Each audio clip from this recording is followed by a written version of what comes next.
Sallallahu Alaihi Wasallam. Itu bagian daripada ilmu pengetahuan yang kita harus pahami agar akidah kita terselamatkan. Itu sihir. Nah, jadi kita sudah tidak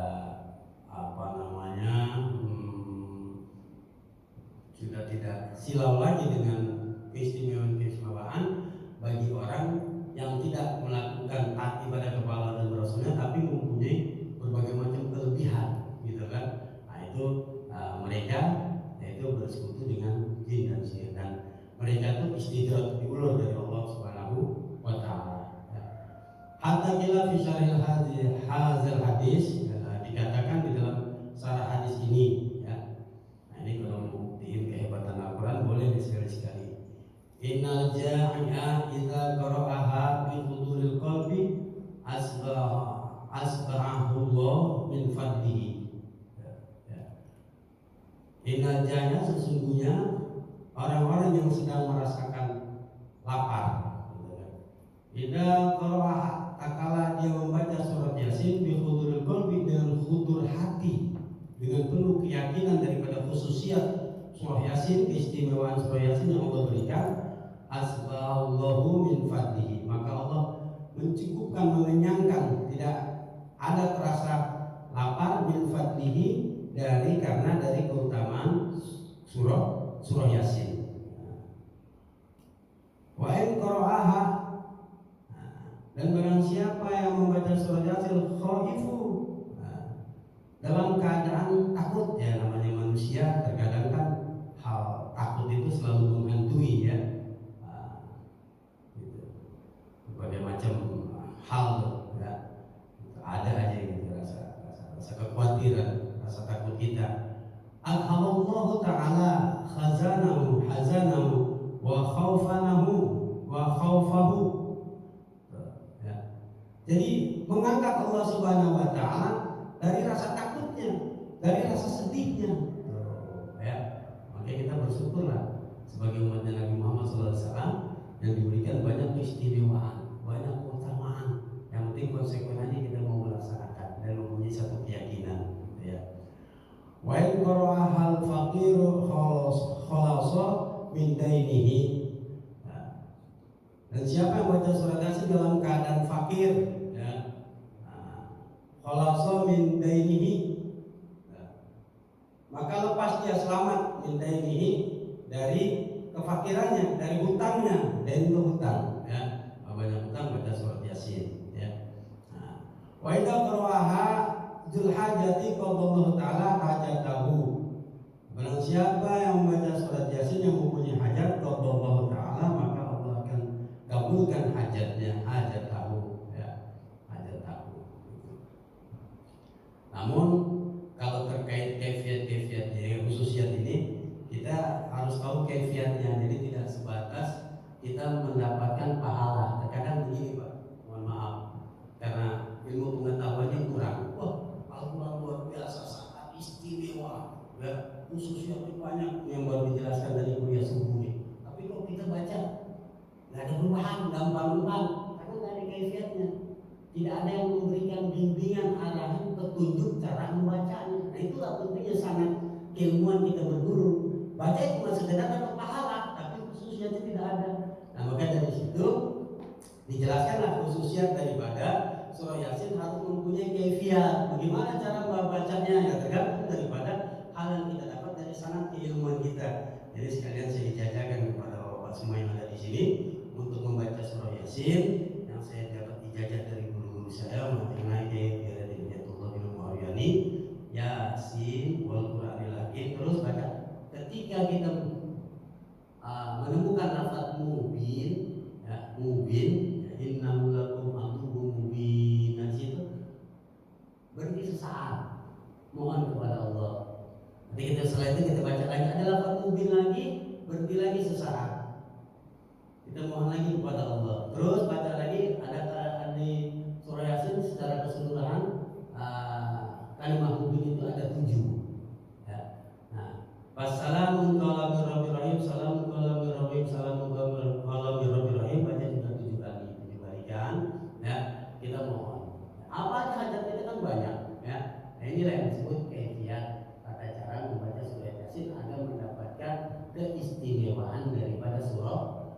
Yasin. Kalau Fatihah kan kita sudah tahu dilafaz iya karena wa iya karena nasta'in khususnya di situ.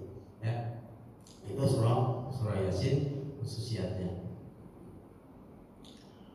Oman qara'aha fi subhi yaqulu fi amanillahi ta'ala ilal masaid.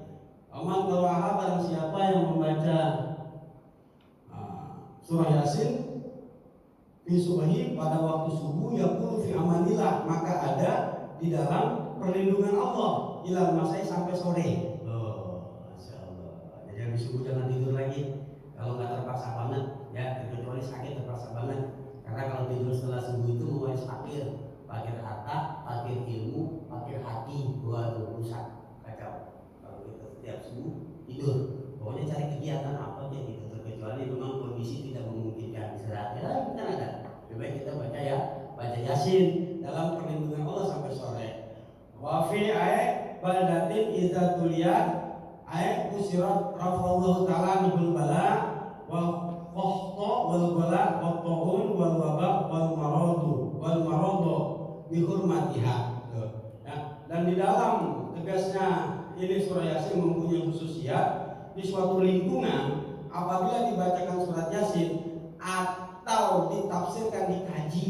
Nah, ini ada khususiyatnya untuk lingkungannya. Rafallahu ta'ala anhuma, maka Allah akan menjaga, mengangkat ya dari mereka itu di suatu lingkungan itu malah toon itu kotor wal bala wal kotor pacaklik wal bala wal toon wal wabah wal marodo dan wabah dan penyakit itu sungguh istimewa ya. Makanya terkadang itu para ulama suka mengadakan hal yang berkaitan dengan istighosah, walaupun seminggu sekali dan Jumat ada tahlilan, ada Yasin, ada istighosah. Karena tahu para ulama ada khususiyatnya, ada keistimewaannya, bukan untuk dirinya sendiri, bukan untuk keluarga, untuk lingkungan, subhanallah ya.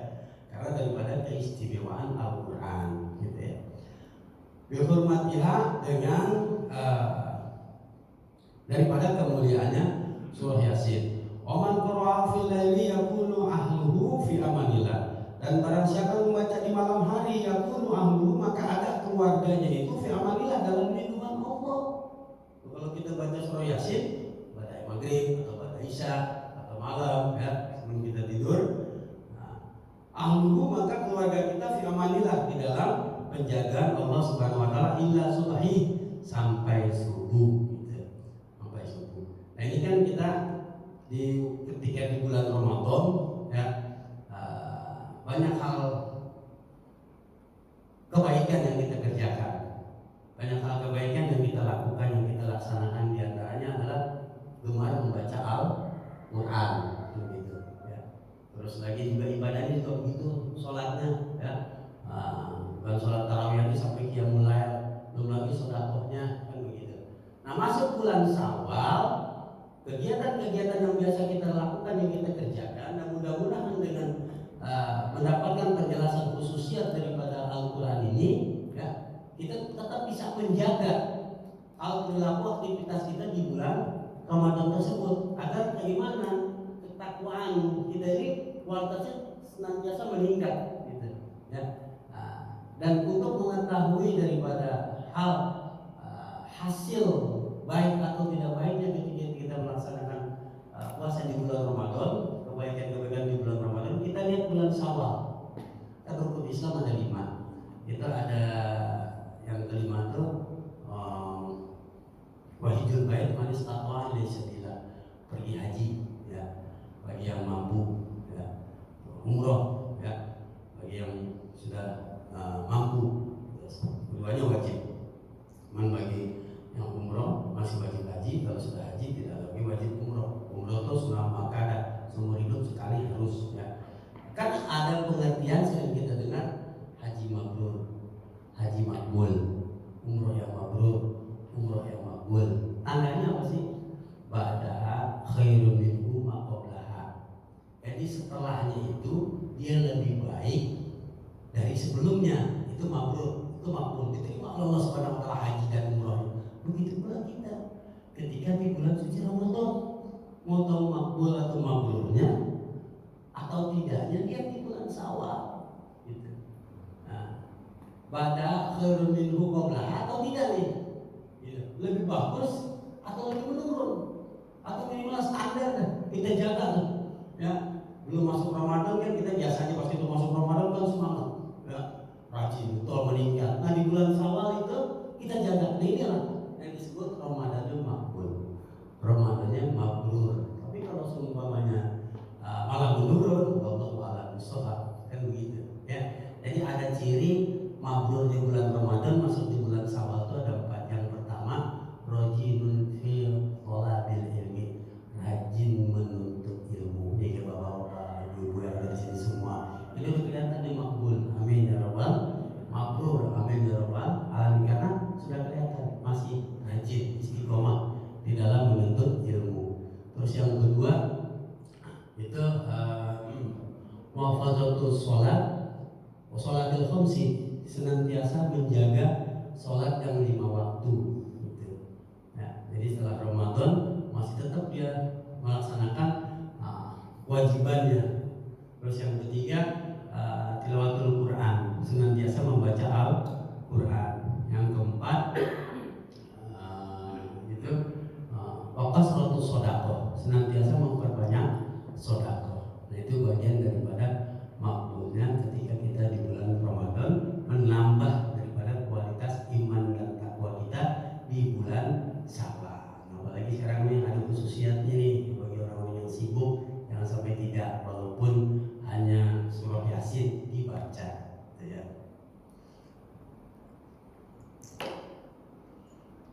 Wa idza qira'atu 'alal mayyiti kufifat anhu adzabul qabri. Ya. Dan apabila dibacakan surah Yasin atas mayit, kufifat maka diringankan anhu baginya, bagi si mayit, adzabul qabri, yaitu azab kubur. In kana min ahlil azab, apabila orang itu ahli azab, ya. Selama hidupnya di dunia nggak pernah sholat, ya, pas itu mati bisa disolatin, ya udah sholatin aja. Ya. Selama hidupnya nggak pernah ke masjid, pas itu mati ikut ke masjid, ya udah nggak apa-apa lah, ketua ya, ikhlas aja ya, ke masjid, sholatin gitu, karena sesama muslim. Ya. Nah itu ketika dibacakan surah Yasin itu mendapatkan keringanan, ya. Nah, yang mana pahalanya ditujukan untuk kepada ahli mayit. Wa in kana min ahli adabi, apabila dia ahli adab. Wa ila fatakunu fi rauhihi wa ruhatihi ziyadatan di ahli kubra rodotum min riyadil jinan. Dan apabila dia bukan ahli azab, orang baik lah ya, kita bacakan surah Yasin, maka akan menambah kesenangan, menambah kelegaan ya di dalam kuburnya gitu. Karena rodotu min riyadil jinan, karena kuburan itu adalah bagian dari taman-taman surga, dan bisa juga au hufratun min hufarin, lubang daripada lubang neraka. Wallahu a'lam bishawab. Mungkin sampai sini Pak, ada yang mau bertanya silakan. Surah Yasin.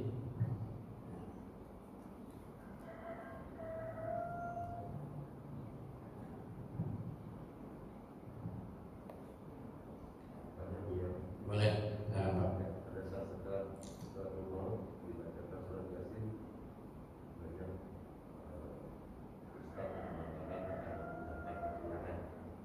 Apakah betul? Gimana Pak? Pada saat sakratul maut. Ya, sakratul maut. Tapi yang panjang, jadi satu jam atau berjam-jam atau 1-2 hari dalam posisi sakratul maut terus. Dibacakan Yasin, banyak ulama mengatakan akan memudahkan kepulangan atau malah jadi normal lagi. Tapi gimana akhirnya? Oh baik ya. Jadi ketika sakratul maut kan ini macam-macam ya yang dialami oleh manusia kan gitu. Kita tidak tahu hari ini kematiannya ya, berapa jam lagi atau berapa hari lagi, kita kan nggak tahu kan begitu ya. Namun kita mendapat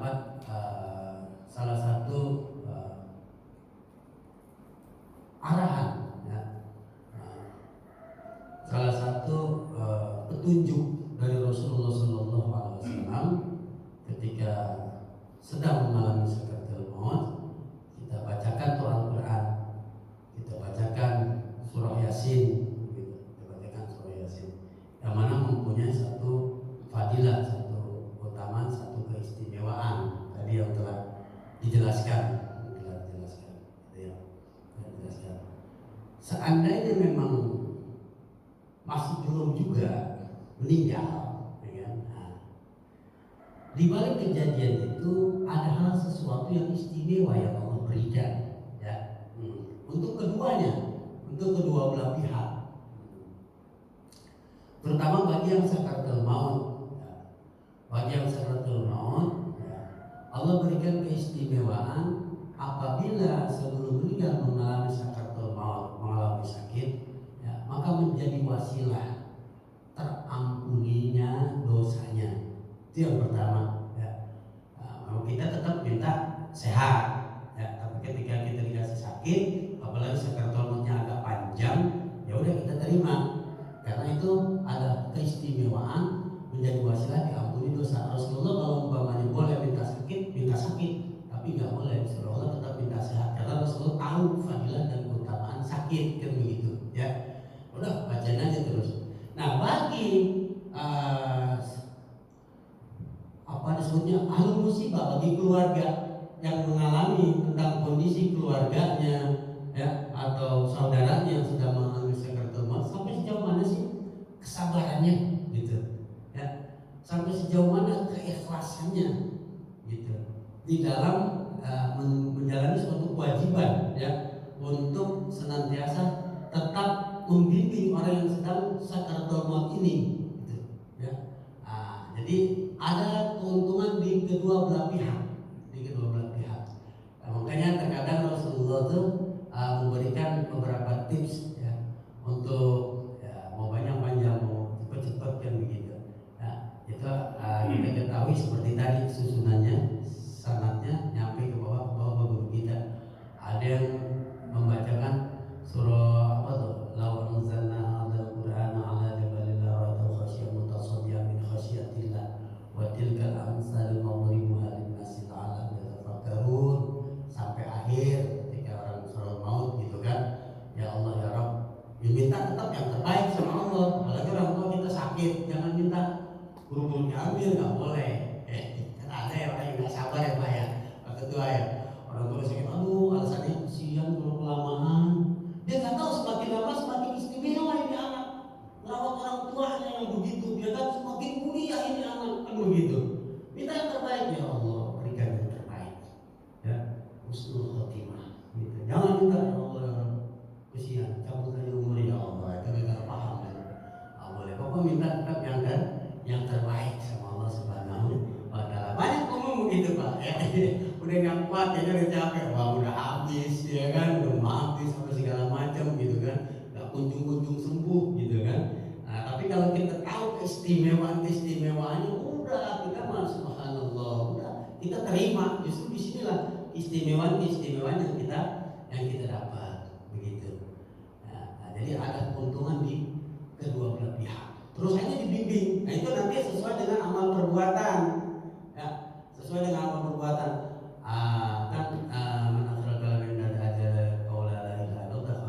Siapa yang di akhir hayatnya mengucap la ilaha illallah Muhammad Rasulullah kan masuk surga, kan begitu kan, ya. Ada juga orang yang bilang, oh besok sakaratul maut jangan banyak-banyak, Allah aja, ya kan, ada begitu ya. Ya ada benernya juga sih.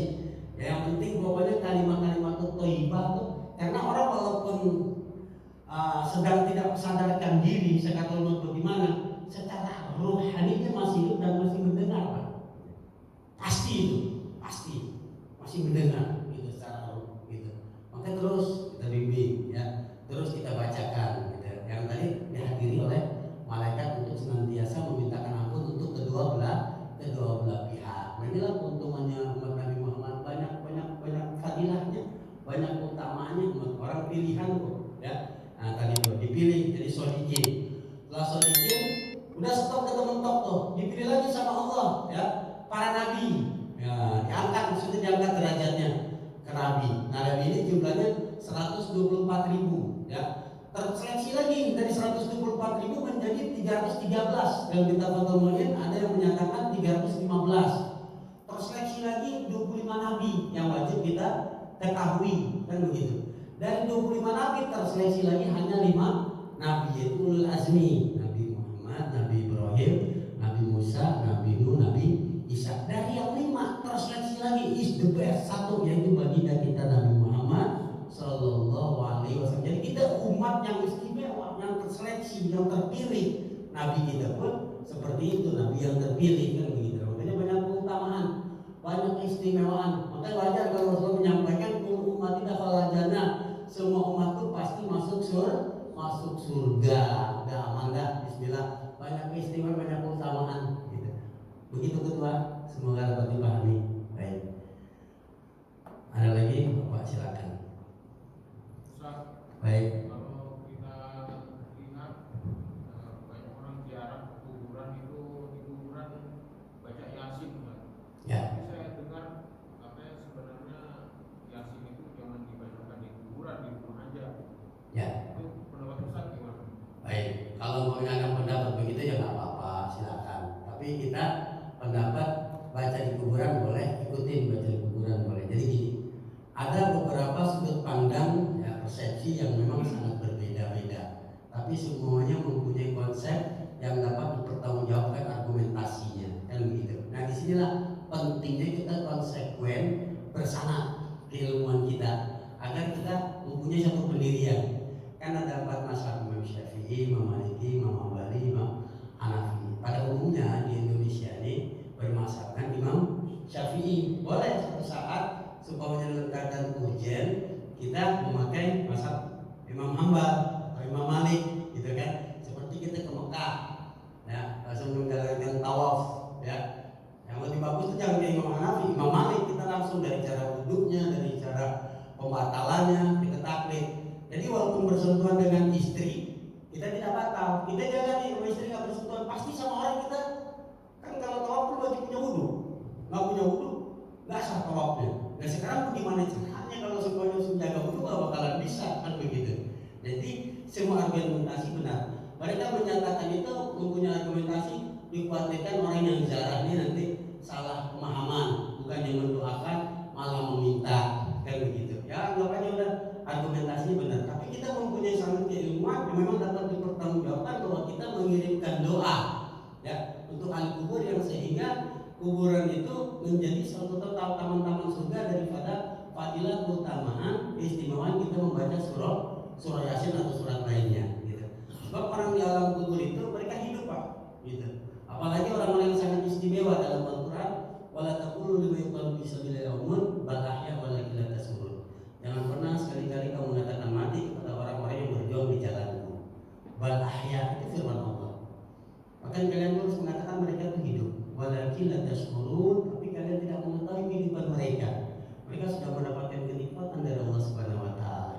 Jadi wajar kalau seandainya kita datang mengirimkan pahala daripada pembacaan surat Yasin untuk ahli kubur, orang tua kita yang melahirkan kita, yang membesarkan kita, guru-guru kita yang membimbing kita, menyebarkan risalah Islam, meneruskan perjuangan Rasulullah. Karena kan kita tidak dapat dari burung pemahaman agama ini.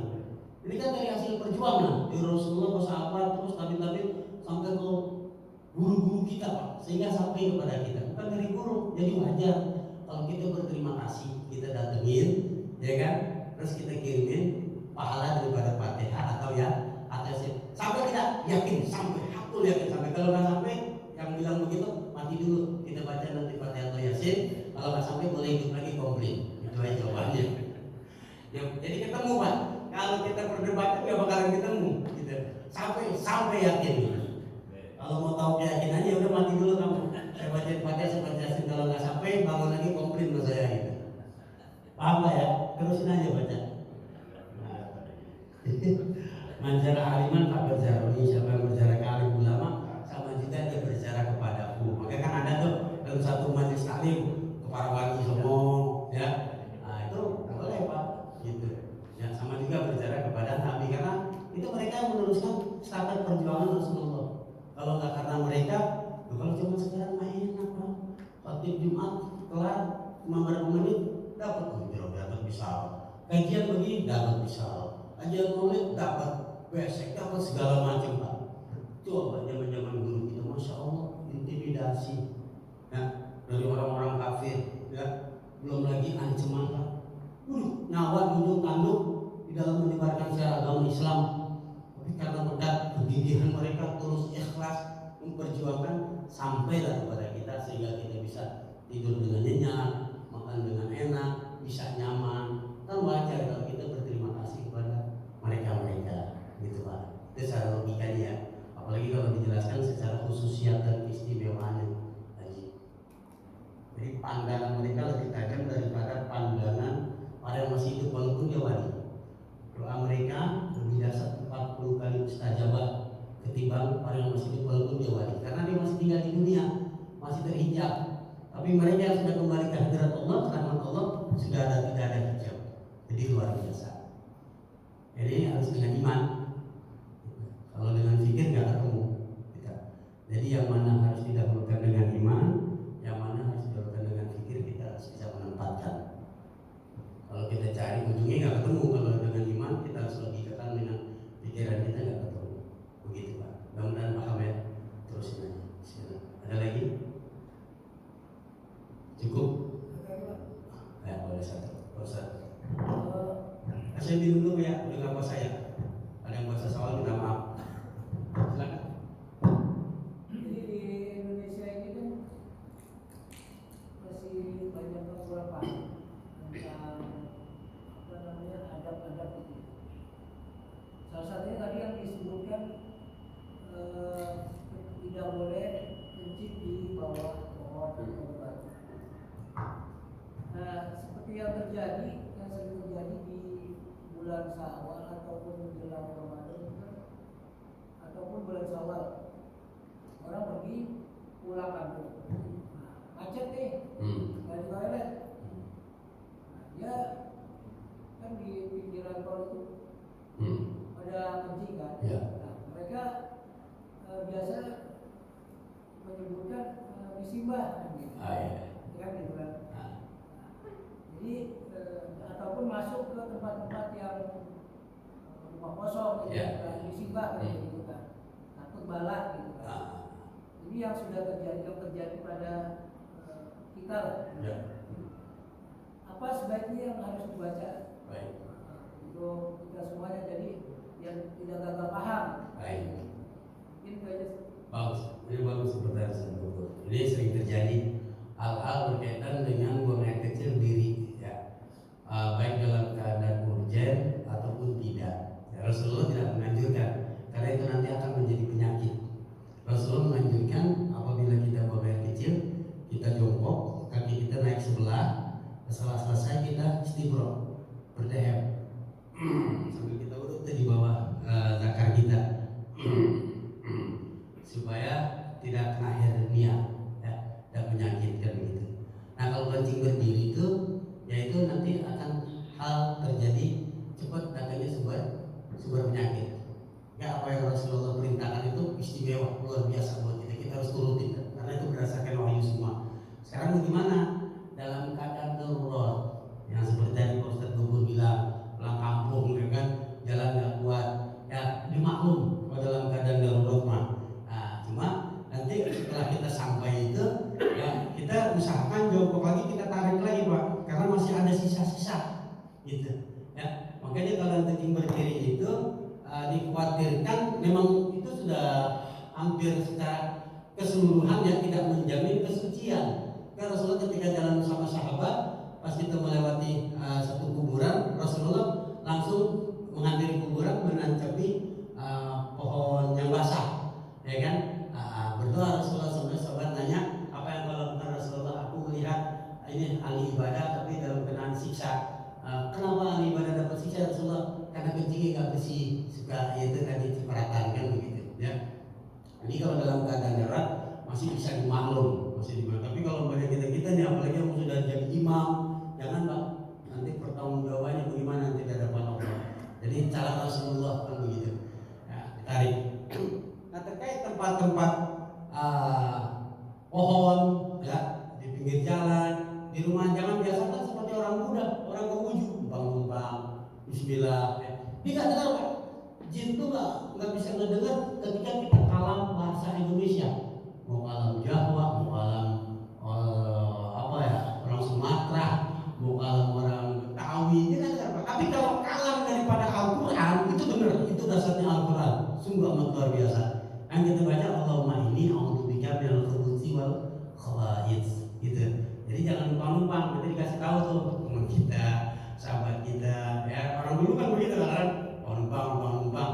Ya tetap aja Pak, dia nggak dengar Pak. Kalau kebetulan ada jin, kadang-kadang orang stroke ditabukin Pak, panas. Dia orangnya panas. Orang kan nggak tahu tiba-tiba stroke, misalnya penyakit kita lagi ditamparin sama jin. Ya cuman nggak ada yang bisa tahu kalau seumpamanya bukan ahlinya kan begitu. Ya, nah itu mungkin dilarang kencing di atas batu atau di pohonan, apalagi di rumah-rumah yang kosong, yang udah lama nggak ditempatin, hutan belukar, bau udah sarangin. Bagi dia istana, dia sama kita. Jadi ada yang punya rumah, ada yang enggak, gitu. Ada yang punya rumah yang dengan jalan, main sini nanti dia balik lagi. Makanya ketika azan maghrib, luntang-lantung tuh, ya sampai tertentu tuh setan itu kan soh ya hadisnya. Dia nyari tuh tempat-tempat yang gelap, ya kan yang kotor. Bagi dia kan istana. Ketika maghrib kan pas azan dikumandangkan. Nah, jadi begitu Pak Ustaz. Apa yang kita lakukan? Kita baca Bismillahirrahmanirrahim.